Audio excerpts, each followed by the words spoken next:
দেখো বন্ধুরা, এই মাছটা ভাজা হয়ে গেছে। এই মাছ আমি কি দিয়ে রান্না করি তোমরা দেখতে থাকো। এই দেখো মাছ ভাজা হয়ে গেছে। অল্প একটু তেল দিলাম, শুকনো লঙ্কা দিলাম, আর এই 5 ফোড়ন দিলাম। তারপরে এই কচুগুলো দিলাম,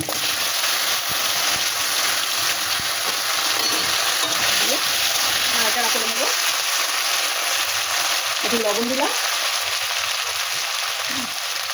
একটু হলুদ দিলাম,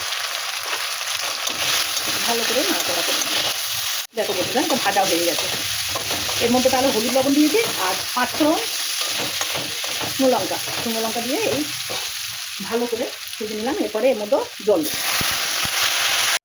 এই যে জল দিয়ে এটা ফুটে সিদ্ধ হয়ে গেলে তারপরে আমি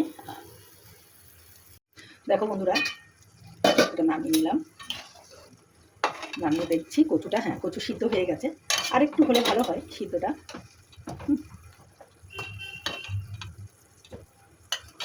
কচুটা সিদ্ধ হয়ে গেছে। এইবারে আমি এর মধ্যে তেঁতুলের টক দিয়ে দেবো। এই যে তেঁতুলের টক দিয়ে দিলাম।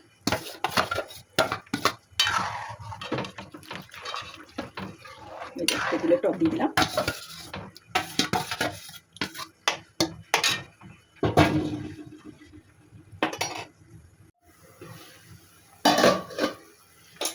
এরকম ফুটছে, কচু সব কিছু সিদ্ধ হয়ে গেছে। এবারে এর মধ্যে আমি মাছ দিয়ে দিলাম। এই যে মাছ ভেজেছিলাম সেই মাছগুলো আমি দিয়ে দিলাম।